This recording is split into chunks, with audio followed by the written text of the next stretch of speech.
The trek to the diner is practically silent compared to just a few hours ago.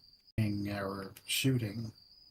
The only way, the way there is fairly straightforward, straight down the road, down the main road. However, we decide to cut through backyards instead of using the road.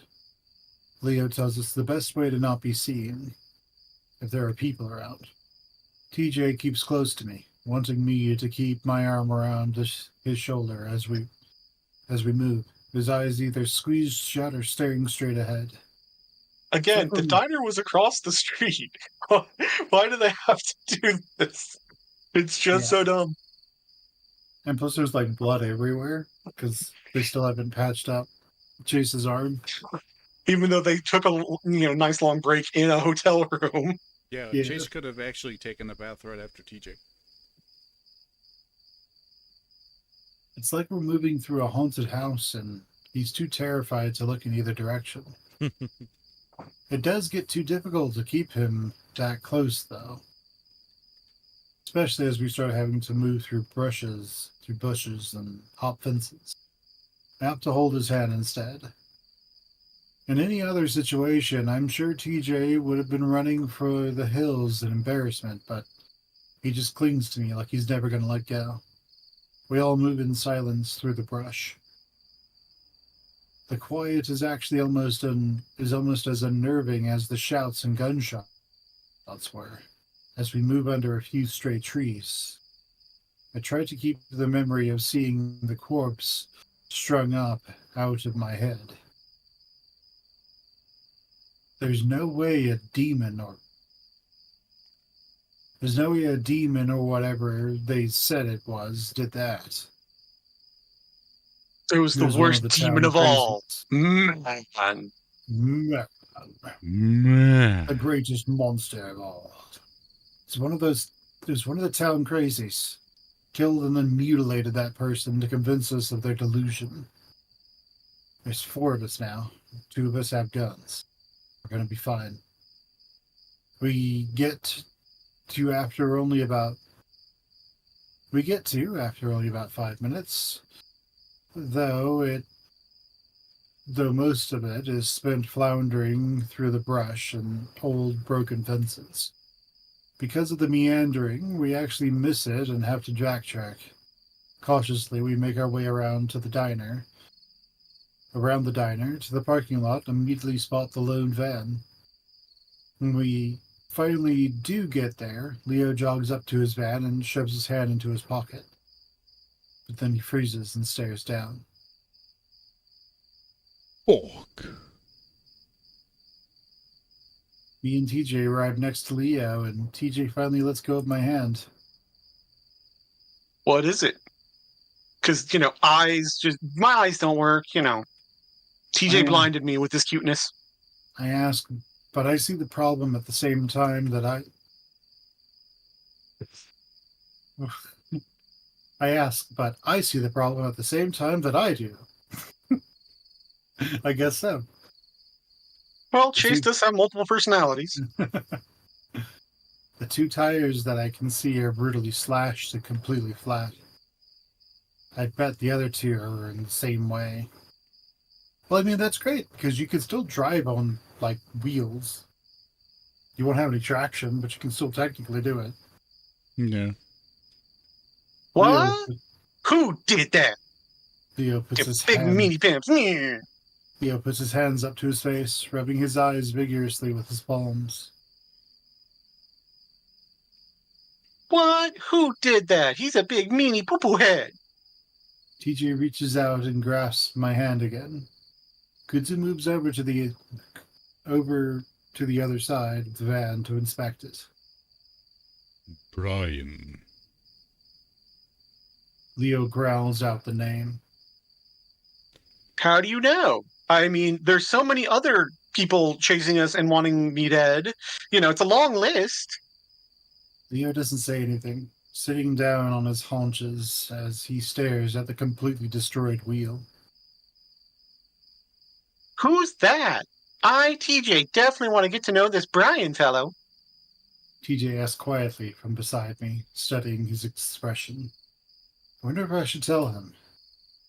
Probably not.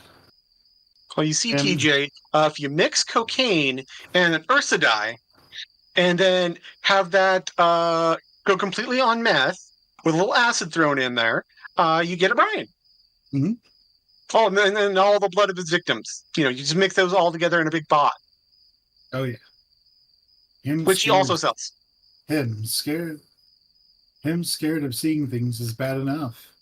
I don't need TJ to be worried about an actual person who's out to kill us. And I'd actually completely forgotten about the bear up until this point. If it truly was him, then we're in even more danger than I thought. It's just another person we saw. He was acting weird. It's all right. Let me just completely gaslight you. And there are no scary things going on, TJ. It's just a perfectly normal day where we're hanging out at 4 in the morning on the TJ side of doesn't the road. TJ doesn't seem to take much comfort in that, staring at the tires, wondering why we're here at 4 a.m. in the morning on the side of the road. Whether or not it was Brian, whoever was whoever it was had done a number on the tires, completely tearing the rear tire to shreds. Kudzu comes around from the side of the van, shaking his head. The two tires are the same. How far do you think we'd get on flats? Leo lets out a ragged growl, standing back up. Not far enough. We'd probably get to the lake before the goddamn wheels fall off. Leo stands there, thinking. Should we just go back to the motel? Leo shakes his head. No. There's beds and a nice hot shower. The four of us could just, really get to know each other. No, I'm not staying here another minute. I'd rather start walking, actually. Oh, he needs his walkies. To the highway? He's gotta go take a poop. Take half an hour. That'd take half the day. I'm pretty sure Leo probably crapped his pants when he was being tortured by Duke anyway. Well, we'd at least be getting somewhere instead of sitting around here. I look down Main Street towards the darkness of the lake and desert. The ominous feeling I get is overwhelming. Like I have no doubt that if we set out into the desert, we wouldn't last long at all. I don't know why. I shudder violently, and TJ glances at me. He squeezes my hand, and I find it funny how quickly the role of the one doing the reassuring is flipped. I think we should go back to the motel. Leo finally looks back at me, and I see his expression soften. Hey, Otter, it's gonna be fine. I'm gonna get us out of here, okay? I noticed the same tone he used with TJ earlier. He sets his hands down on my shoulders, but I honestly don't feel very reassured. TJ pipes up from next to me. Carl's house has some cars. He's got like Hot Wheels and like a Tonka truck. He's all the cool toys. Maybe he's there and we could leave with him and the car. It'll smell like weed, but we could do that. Leo I could looks probably out. use some weed. Leo looks out towards the hilltop where Carl's house is at. We can't see it since all the lights are apparently off. Maybe. If he's not there, we could just break in. We did it once this week already. Yeah, I see TJ blanched next to me. Even now, he's battling his moral values versus our need to survive. I still just want to go to the motel, hold up there, and wait. Maybe sleep. I'd give anything just to be able to lay down somewhere safe right now. But now, Yeah, with your concussion, that's a great idea. with all the new possible factors, with the new possible factor of Brian, I can see the benefits of getting the hell out of here now.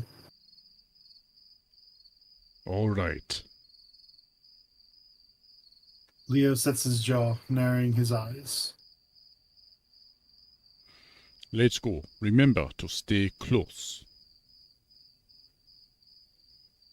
We don't bother going off-road on the way to Carl's place, mainly because we'd just be trudging through sagebrush, full of ticks at this point. Leo figures that since Carl's house is the only thing up this road, aside from through the canyon to nowhere, no one would be driving there anyway. It takes us about 20 minutes to get there, walking in silence up the cracked road. The only sound are panting. I'm the loudest, considering my short legs, and also that I'm probably the most out of shape compared to the others. When we're close Which to is the weird because he swims like every day now. yeah, Earlier in the route, they said how what great shape he's in. when we're close to the Kiddo mansion, continuity. What's that? I look back down towards Echo. Only a few of the streetlights dot the small town. I don't see anyone on the roads near them. I see a window or two here and there with their lights on, but no movement from within. We only hear two sounds on our track. One is the blood-curdling scream coming from the town behind us. A woman. TJ reaches out again for my hand when that happens, and I squeeze his comfortingly. The next, a few minutes later, is a faint laughter coming from further away that rises in pitch before fading back out. I grimace, wondering if anyone else heard it, or if it just came from inside my head. No one says anything, and I don't ask. By the time we reach the mansion, I'm covered in sweat and I keep adjusting my shirt uncomfortably as it sticks to my chest and shoulders. The garage door is closed, and there aren't any cars in the driveway. Wonder if maybe Carl took off already. I hope he did. We stand in front of the door, and Leo holds out a hand to us, motioning us to be quiet. I watch his ears poke up to full extension before he moves to the glass on the door, cupping both hands over his eyes to peer inside. We wait, a tense moment, and I wonder if maybe he's looking at something horrific. But after a while, Leo pulls back, shaking his head. Can't hear or see anything. Maybe he left, or he's with one of the others. Guzu offers quietly, standing just behind me. Maybe. You know, him and he might be at Flynn's house doing the ball chicka wow. Leo appears to be thinking hard. Then he reaches out for the doorbell with an index finger. He hesitates for 2 full seconds before pressing it. A fancy chime rings softly from inside. I notice Leo's got a hand on his gun, watching through the glass intently. I also notice that not only is TJ pressing close to me, but so is Kudzu from the other side, shoulder slightly ahead of mine. It's almost like he's shielding me. A minute goes by before Leo tries again. We wait another minute before Leo lets out a ragged sigh. Whether it's from relief or frustration, I'm not sure which. Considering what's happening, you'd think some people from the town would have come up here to loot or something. Yeah. I look back at the town, a few glints of light glaring ominously back. I'm able to suppress my shiver this time. I turn back just in time to see Leo try the door, and to my amazement, it opens. Leo seems surprised too, and lets go of the door, slowly swing open. We all stare into the blackness beyond, a few lights from the TV glowing in the darkness. Should we go in? Leo clears his throat. Nah, I think we should just leave. You know, Carl's clearly not there. No, he's potted out of his mind. Well, we gotta get the keys somehow. Leo steps inside slowly, hand reaching along the wall to find a light switch. It's like Leo's like a mechanic, but at the same time, he doesn't know how to like hotwire a car. He finds it, though the light only Didn't teach me that illuminates. yet. It's not part of the certification. Yeah. He finds it, though the light only illuminates the foyer. The house. The housing going from goddamn dark to slightly less goddamn dark. It's just Carl's kitchen, though. Nothing seems to be out of place as far as I can see. I start to step forward too, but I feel TJ hesitate on my hand. I look back at it.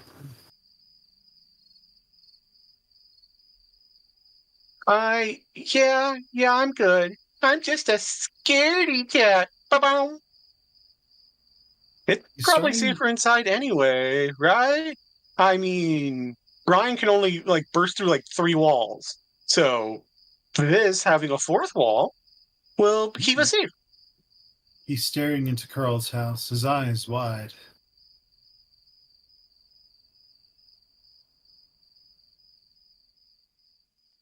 Wait, what? Okay, you Ah, already blew that.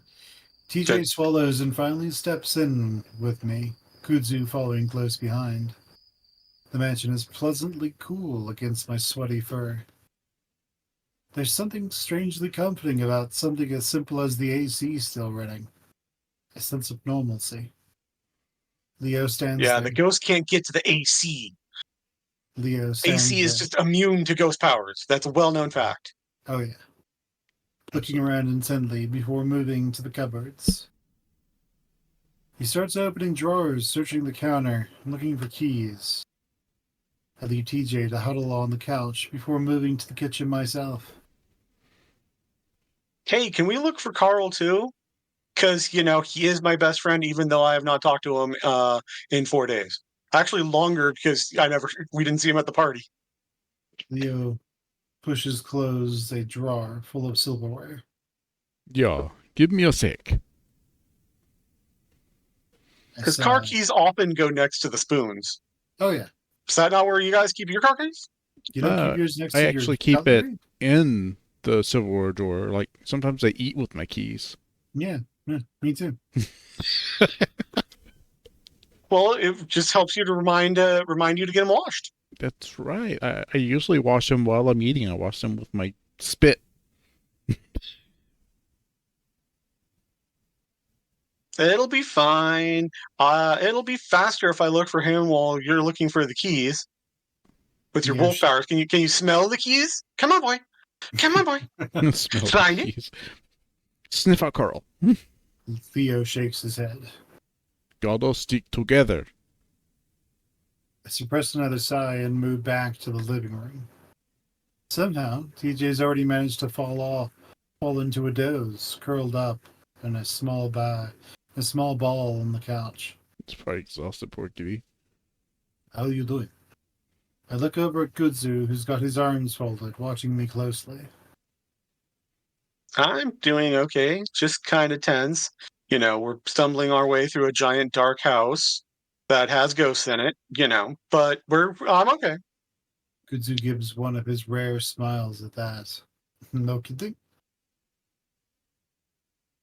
Yeah. I glance over at Leo, who's starting to rifle through some drawers full of what looks like opened letters. What's up? I look back at Kudzu. I'm just thinking about Carl, if he's here or not. Because he has so many other places to be with his no car. Ah. I glance back at Leo. Hey, Leo wants to stick together, but let's do the stupidest thing I can because I'm Chase. So let me get into a dark, secluded area with no backup and no one knows where I am. I look back at Kudzu.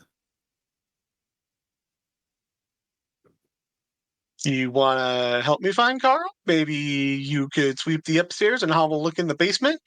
The murder room with the scaries down there. That one. Kudzu glances at Leo as well.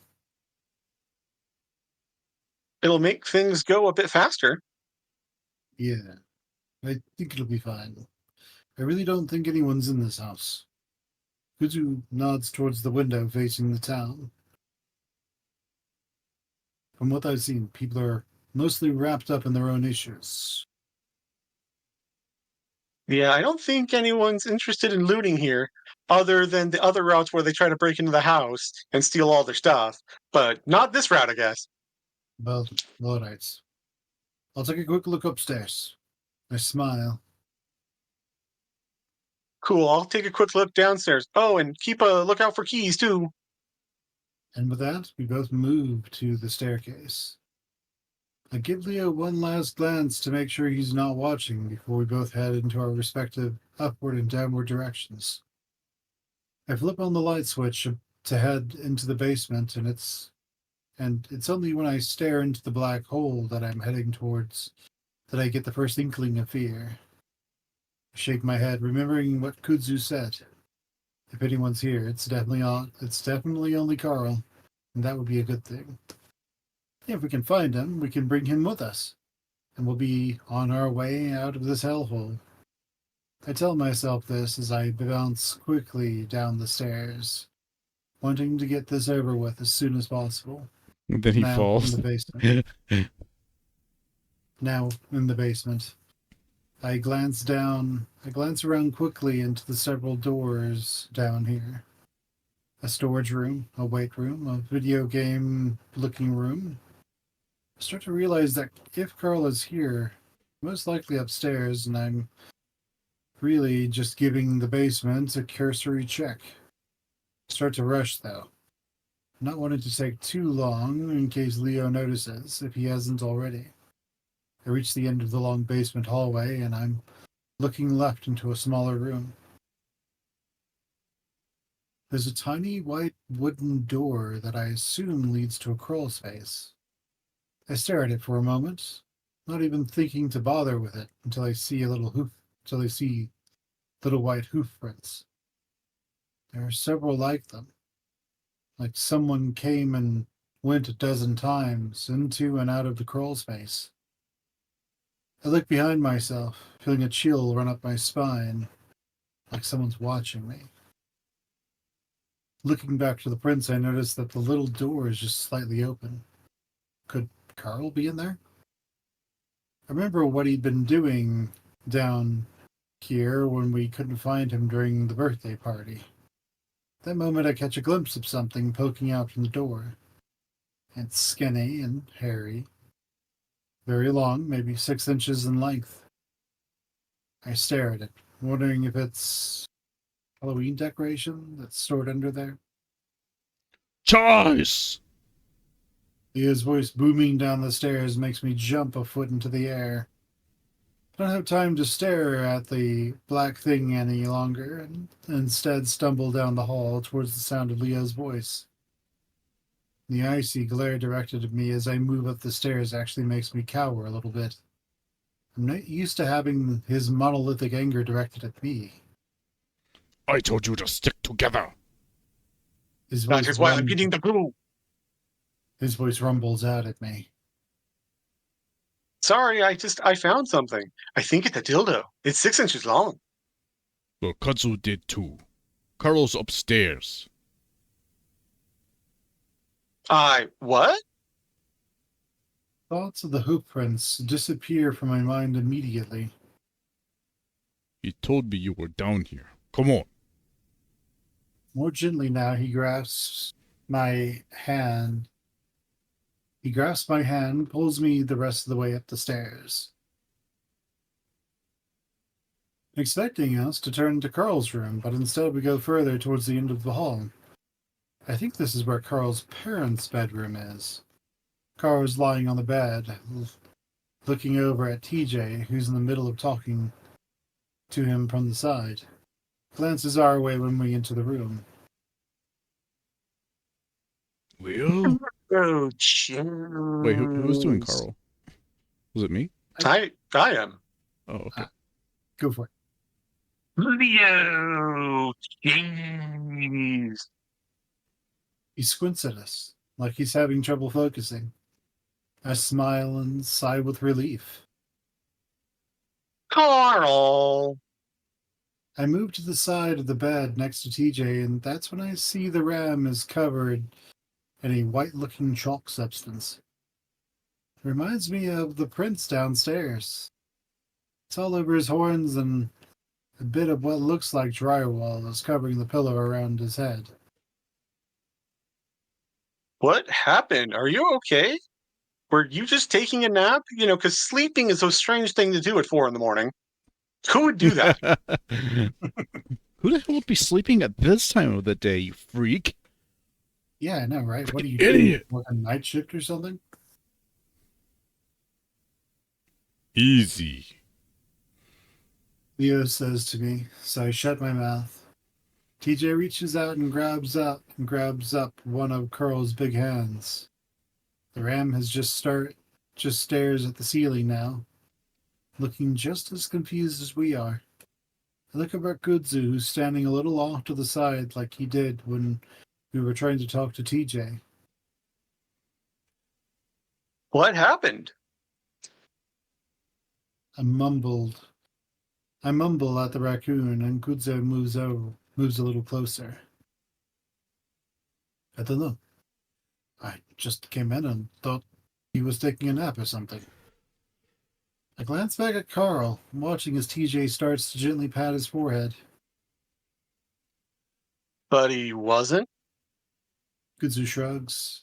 He's doing that new kind of sleep that, there's a TikTok about, Mm-hmm. He was doing that kind of sleep. Oh, yeah. He was sort of, I don't know. He was sweating and mumbling. I kept calling his name, like really loudly at the point where Leo came up.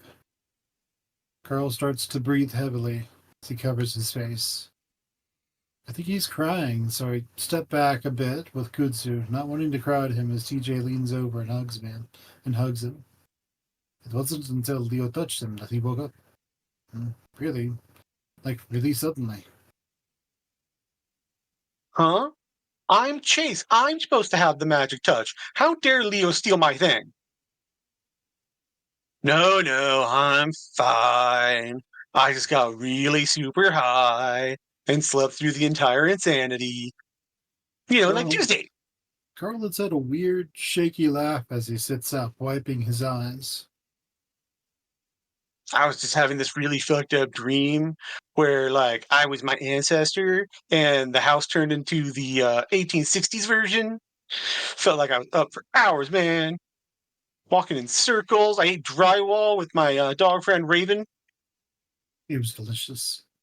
Carl leans back on his hands, staring at the ceiling again.